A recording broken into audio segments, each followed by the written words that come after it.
SSC CGL exam के 3 common गलतियां जिन्हें हर नया कैंडिडेट करता है। अगर आप इन मिस्टेक्स को अवॉइड कर पाते हैं तो फिर फर्स्ट अटेम्प्ट में ही आपका एग्जाम क्लियर हो जाएगा एंड होपफुली आपका 1 साल वेस्ट होने से बच जाएगा। तो चलिए जानते हैं एसएससी सीजीएल एग्जाम को क्रैक करने के कुछ कॉमन सीक्रेट्स, जिससे आप ऑप्शंस को गैस करके भी सही आंसर टिक कर पाएंगे। तो ये वीडियो मेनली 3 पार्ट में डिवाइड होगा। First is exam strategy, second exam hall में सिर्फ गैस करके ही सही आंसर कैसे टिक कर पाए, थर्ड इज एग्जाम हॉल का एनवायरनमेंट एंड सेटअप कैसा होगा, यानी आपको अपने साथ क्या डॉक्यूमेंट्स कैरी करने हैं और क्या नहीं। और हाँ, वीडियो के किसी भी पॉइंट को मिस मत करना, वरना 1 साल के बाद आप फिर से इस वीडियो को देखकर ही पछताओगे कि 1 साल पहले ही हमने क्यों नहीं देखा। तो चलिए शुरू करते हैं एग्जाम स्ट्रेटेजी से। तो चलिए पहले सीखते हैं लार्ज सिलेबस को शॉर्ट करने के कुछ ट्रिक्स। देखो, टोटल सिलेबस है English, GK GS, math and reasoning, जिसमें इंग्लिश में लगभग 14 चैप्टर्स हैं, मैथ्स में लगभग 35 चैप्टर्स हैं एंड रीजनिंग में भी लगभग 23 चैप्टर्स ही हैं। बट एग्जाम में हर सब्जेक्ट से बस 25 क्वेश्चन ही आने वाले हैं, यानी हर एक टॉपिक से क्वेश्चन नहीं पूछा जा रहा है। मैंने जब सितंबर 2024 में टियर 1 एग्जाम दिया था, तब मैंने प्रीवियस ईयर क्वेश्चंस और मेरे एग्जाम पेपर से ये नोटिस किया है कि इंग्लिश में mostly synonym, antonyms, parajumbles, spot the error, active and passive voice में ट्रांसफॉर्मेशन और लास्ट में कॉम्प्रिहेंशन से ही ज्यादातर क्वेश्चंस आ रहे हैं। सेम मैथ में भी average, algebra, discount, trigonometry, simplification, data interpretation से ही ज्यादातर क्वेश्चंस आ रहे हैं। रीजनिंग में blood relation, mirror image, paper folding, series completion, calendar, coding and decoding से ही ज्यादातर क्वेश्चंस पूछे जा रहे हैं। और जनरल नॉलेज वाले पार्ट में अवार्ड्स,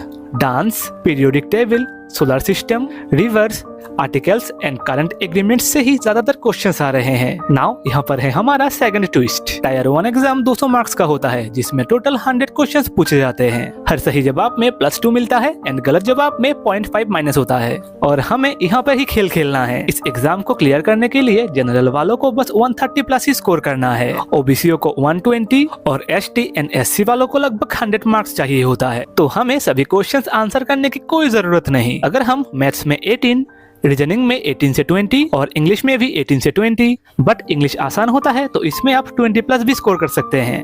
एंड जीके थोड़ा टफ होता है, इसीलिए अगर जीके में 12 से 15 क्वेश्चन भी सही टिक कर पाए तो फिर आपका सिलेक्शन 100% होगा ही होगा। फॉर एग्जाम्पल, इंग्लिश में 18, मैथ्स में 18, रीजनिंग में 18 और जीके में 12 क्वेश्चन सही होता है तो फिर आपका टोटल मार्क होता है 132। बट हमें कुछ भी गलत टिक नहीं करना, वरना 2 गलत आंसर में 1 मार्क गया। उस केस में अगर आपका लगभग 34 क्वेश्चंस भी गलत होता है तो फिर 17 मार्क्स गया एंड फाइनल स्कोर बस 115 ही होगा।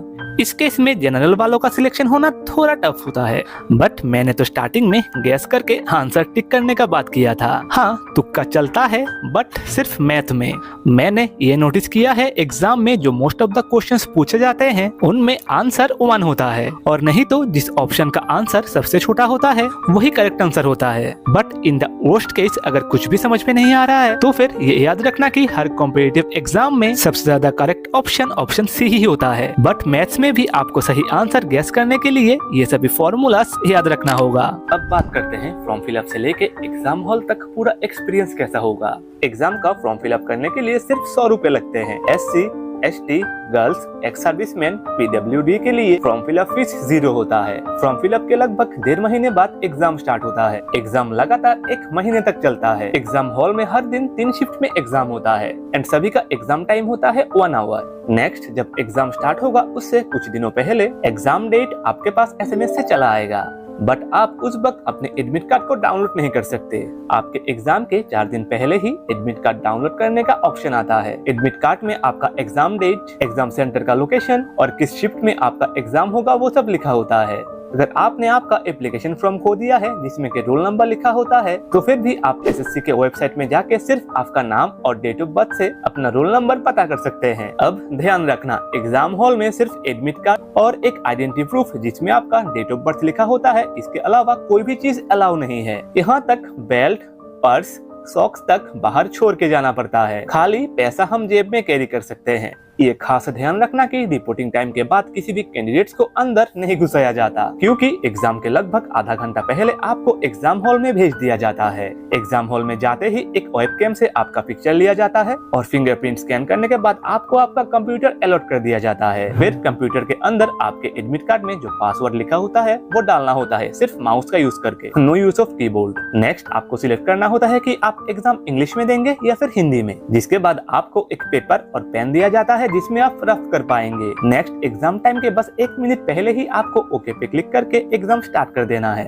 अब यहाँ से ही शुरू होता है मेन स्ट्रगल। एग्जाम स्टार्ट होते ही आपको 1 सेकंड भी वेस्ट नहीं करना, क्योंकि क्वेश्चन होता है 100 और टाइम होता है बस 60 सेकंड। एक क्वेश्चन को पढ़ के उसे समझने में ही तो 1 मिनट से ज्यादा चला जाता है, एंड मैथ का कैलकुलेशन हो तो उसमें और टाइम जाएगा। इसीलिए एग्जाम से पहले एटलीस्ट 50+ मॉक टेस्ट देना ही देना है। यानी आपका प्रैक्टिस ऐसा होना चाहिए कि आप क्वेश्चन देखकर ही उसका आंसर बोल पाए, नहीं तो टाइम पे आप कभी भी इस एग्जाम को कंप्लीट नहीं कर पाएंगे। तो ये था मेरा SSC CGL Tier 1 2024 का पूरा एक्सपीरियंस, जो कि मुझे न्यू एक्सपीरियंस के साथ शेयर करना था। और हाँ, कुछ exam centres 2 recent passport size photo मांगते हैं, बट ये हर एग्जाम सेंटर के लिए जरूरी नहीं है। एट द एंड जब एग्जाम खत्म होगा तब आपका फिर से वेबकैम से एक फोटो खींचा जाएगा एंड फिंगरप्रिंट लेके आपको छोड़ दिया जाएगा। एग्जाम से लगभग 1 से 1.5 महीने बाद ही एग्जाम का रिजल्ट दे दिया जाता है।